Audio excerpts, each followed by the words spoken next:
Welcome back to The Best Years. She stood at the Jersey Shore since the late 1800s, a huge wooden pachyderm who has entertained thousands from young children to presidents. With a museum in her belly and spiral staircase in her leg, Lucy the elephant is like no other. The Best Years crew takes you to see this historic landmark up close, now restored to her former glory.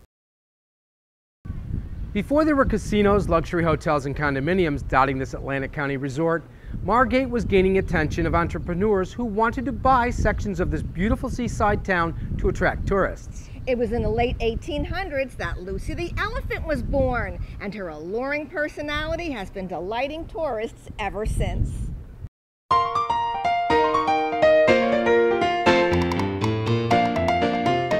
James Lafferty was an attorney entrepreneur in Philadelphia, and he owned much of the land in what was then called South Atlantic City, but it was undeveloped. Atlantic City was booming in the late 1800s, and he thought that if he built this mammoth, if you'll pardon the pun, this mammoth structure, that the curiosity seekers would take the trolley from Atlantic City and see this creation that he had made, and then hopefully sell his real estate holdings. And the curiosity seekers did come, and eventually that's how the development of this part of the island began.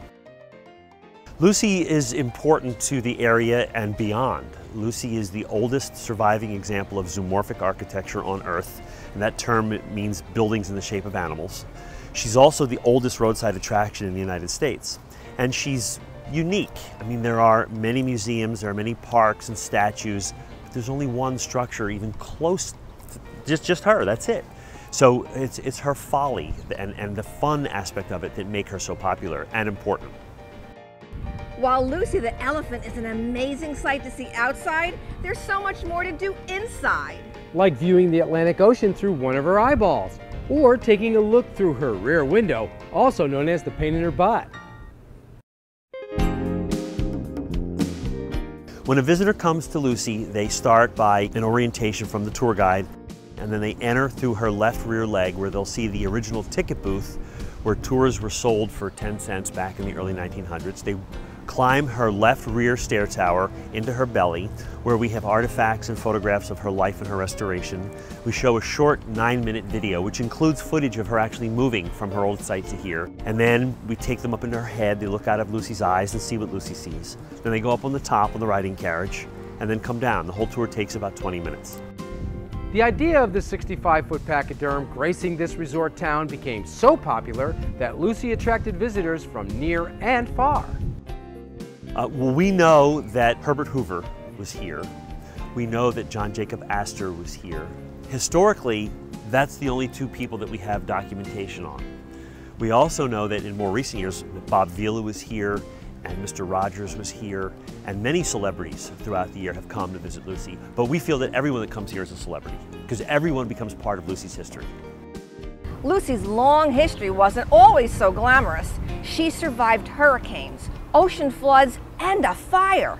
By the 1960s, poor Lucy was in a state of neglect. But when a developer purchased Lucy's lot and planned to build a new condominium, the Save Lucy Committee was formed. And today, Lucy the elephant proudly stands tall, restored to her original splendor. Going back to the early 1960s, Lucy was still being operated by the Gertzen family as a tourist attraction. But Atlantic City was on the decline in the early 60s, and what happens to Atlantic City happens to everybody in the region. In 1962, the city of Margate had condemned Lucy because they felt the structure was just too unsafe for people to walk through anymore. So from 1962 to 1969, it continued to just deteriorate and fall into further disrepair. And Lucy was going to be torn down. The Save Lucy Committee was formed in 1970 to save the monument from the wrecking ball and to restore it. Josephine Harron and Sylvia Carpenter spearheaded that effort. And in 1974, after 4 years of reconstruction, Lucy was finally reopened to the public. Then in 1976, Josephine recognized the value of having that designation on a building, and she went to Washington and lobbied to get her named as a National Historic Landmark. There's only 2,800 of them in the country, so it's a very prestigious honor. It's the highest honor that the U.S. government can put on a building, And so now she stands with the Statue of Liberty and the Liberty Bell and other things like it. And Lucy and Historic Boardwalk Hall are the only two national monuments here in South Jersey. Whew.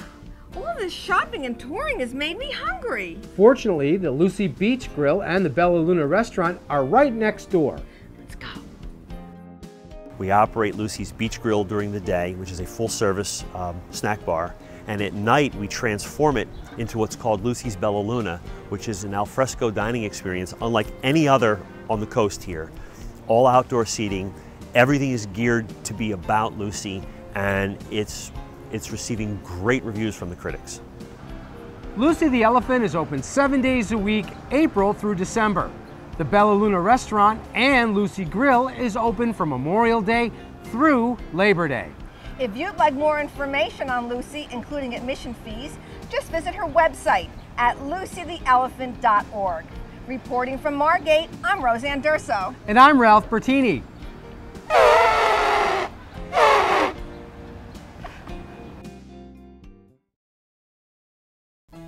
Finally today, in our Just a Minute segment, motivational speaker Maria Robinson reminds us that life starts fresh every day. Hello, I'm Maria Robinson. I met a man who had had a really tough life. His dreams of playing pro basketball were crushed at 17 when he was hit by a car. He became an alcoholic and a drug addict for several years.